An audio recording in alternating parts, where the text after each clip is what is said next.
আমাদের দাবি হচ্ছে যে এই যে ফাঁসির রায়টা আছে এটা যদি অ্যাপেলেট ডিভিশন থেকে ফাঁসির রায়টা হয়, তো যেটা যদি বহাল থাকে, তো বহাল এই রায় দেওয়ার 7 দিনের মাথায় ওসি প্রদীপ এবং লিয়াকতের ফাঁসির যে দণ্ডাদেশ, এই দণ্ডাদেশটা হচ্ছে কার্যকর করতে হবে। গত 2020 সালের 31শে জুলাই আমাদের ভাই শহীদ মেজর সিনহাকে নির্মমভাবে তৎকালীন পুলিশের টেকনাফ থানার ওসি প্রদীপ এবং ইন্সপেক্টর লিয়াকত সহ তাদের যে সাঙ্গভঙ্গ ছিল তারা নির্মমভাবে হত্যা করে। এরপরে তার বোন হচ্ছে এক বাদী হয়ে একটা মামলা করে এবং প্রায় দীর্ঘ 18 মাস পরে অনেক বাধা বিপত্তি, তৎকালীন যে ফ্যাসিস্ট আওয়ামী লীগ সরকার ছিল, যেহেতু ওসি প্রদীপ ফ্যাসিস্টদের অন্যতম দোসরদের একজন ছিল এবং আরও অনেকে ছিল সাথে, তো ফ্যাসিস্ট আওয়ামী লীগ সরকারের আমলে অনেক বাধা বিপত্তি পার হয়ে প্রায় হচ্ছে আপনি জানেন যে 2023 সালের জানুয়ারির 31 তারিখে প্রায় 18 মাস পরে 18 মাস পরে আপনার ওসি প্রদীপ এবং লিয়াকত সহ 2 জনের ফাঁসির আদেশ হয় এবং আরও 6 জনের যাবজ্জীবন হয় এবং ওই মামলায় 7 জনকে বেকসুর খালাস দেওয়া হয়। কিন্তু এরপরে যে জিনিসটা আমরা পরিলক্ষিত হই যে প্রায় 3 বছর হয়ে গেছে, বাট এই যে ফাঁসির রায় এটার কার্যকরের আসলে কোনো ভ্রুক্ষেপ ছিল না। তো এরপরে আমরা যখন গত 5ই আগস্ট যখন হচ্ছে একটা বিপ্লবের মাধ্যমে এই দেশ,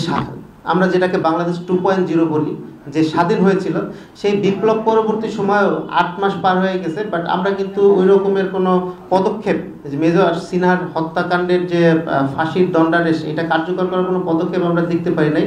আমরা পার্সোনালি হচ্ছে অ্যাটর্নি জেনারেল থেকে শুরু করে সর্বোচ্চ পর্যায়ে হচ্ছে যোগাযোগ করেছি এবং তাদের বোঝানোর চেষ্টা করেছি, অনেকভাবে কথা বলেছি। তো তারা প্রথম দিকে বলেছিল যে এটা হচ্ছে আগামী 4 মাসের মধ্যেই শেষ করে ফেলবে। এখানে আমাদের যে সদস্য সচিব লেফটেন্যান্ট সাইফুল্লাহ ছিল, উনিও পার্সোনালি যোগাযোগ করেছে, বাট এখন পর্যন্ত হয় নাই। তো যাই হোক, গত 23 তারিখে এটা ডেট রেফারেন্স হচ্ছে উঠেছে অ্যাপ্লাইড ডিভিশনে। তো যেহেতু এটা অ্যাপ্লাইড ডিভিশনে আছে, তো আমরা চাই যেই অ্যাপ্লাইড ডিভিশনের যে কার্যক্রমটা আছে এটা অতি দ্রুত যদি সম্ভব হয় আগামী 15 দিনের মধ্যে অ্যাপ্লাইড ডিভিশনের যে কার্যক্রম, সেই কার্যক্রমটা শেষ করে, এবং আমরা বিশ্বাস করি এবং আমরা আশা করি এটা শুধু আমাদের চাওয়া না, এটা গণমানুষের চাওয়া, যে এই যে ফাঁসির রায় আছে ওসি প্রদীপ এবং লিয়াকতের, এই ফাঁসির রায়টা যারা মাননীয় বিচারপতিরা আছেন তারা হচ্ছে বহালি রাখবেন। এবং আমাদের দাবি হচ্ছে যে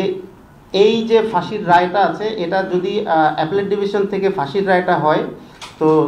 যেটা যদি বহাল থাকে, তো বহাল এই রায় দেওয়ার 7 দিনের মাথায় ওসি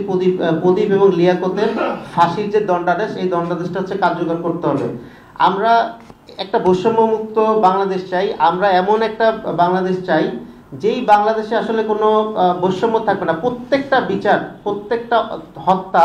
প্রত্যেকটা সব কিছুর বিচার সুষ্ঠুভাবে কার্যকর হবে। এছাড়াও আমরা এখানে শুধুমাত্র, যেহেতু মেজর সিনহা আমাদের অর্গানাইজেশন, আপনারা জানেন আমাদের অর্গানাইজেশনটা হচ্ছে